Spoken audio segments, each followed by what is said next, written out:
नमस्कार।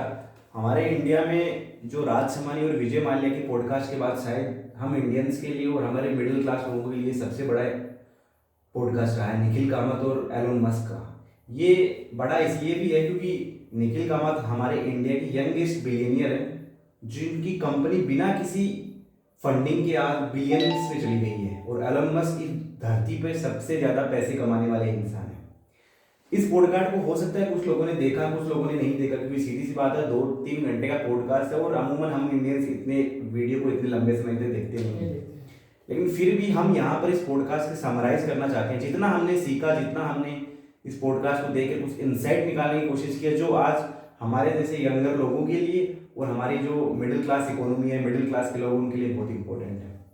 इस पॉडकास्ट में सबसे पहले एलोन मस्क ने कहा कि जब हम भारतीय हैं ना, वो वर्क लाइफ बैलेंस को चिल्लाते रहते हैं कि भाई कॉर्पोरेट में हमारे से वो 52-52 60-60 घंटे काम करवाया जाता है। लेकिन एलोन मस्क का मानना है कि आने वाले थोड़े ही सालों में एआई एंड रोबोटिक्स इस कदर फैल जाएगा कि जो हम वर्क लाइफ बैलेंस चिल्लाते रहते हैं ना आज, शायद हमें वो भी ना मिले।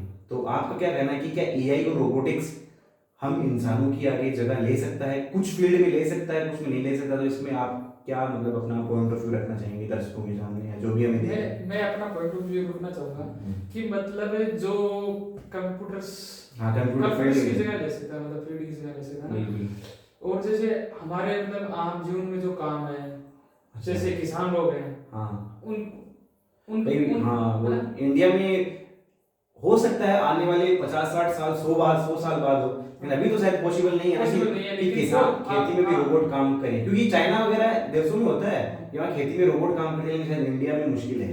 तो ये बात ठीक है कि भाई एआई रोबोटिक्स आ रहा है, कुछ जगहों पर ये हमें रिप्लेस कर देगा, लेकिन शायद कुछ जगहों पर हमें इनको रिप्लेस कर भी ना पाए।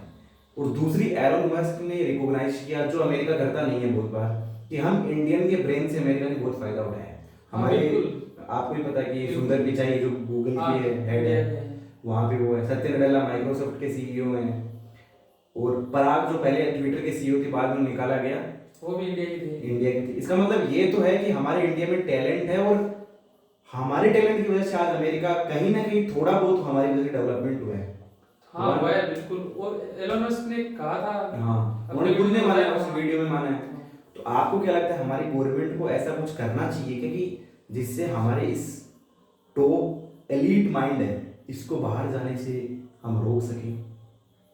क्योंकि जो सत्य नडेला पहले है, तो ऐसा तो नहीं है ना कि आज हमारे इंडिया में दूसरा सत्य नडेला बन नहीं सकता, कहीं तो बन रहा होगा। बिल्कुल बन सकता है। और अगर ऐसे ही चलता है तो अमेरिका फिर ले जाएगा हमारे टैलेंट को, तो फिर हमारा तो हाँ, इसका तो एक ही सोल्यूशन है, हमारी गवर्नमेंट को कुछ यहाँ पे ऐसी पॉलिसी बनानी चाहिए। कुछ बड़े मतलब लोगों को, कुछ बड़े लोग हैं, बड़ी कंपनियां हैं, उनको हमें प्रोत्साहन करना चाहिए कि भाई आप ऐसे इनको बाहर ना जाने दें। बहुत सारी आईआईटीज एनआईटीज हैं, वहाँ पे जाके लोगों को ऐसी कैंपेन चलाएंगे भाई आप देश के लिए काम करें।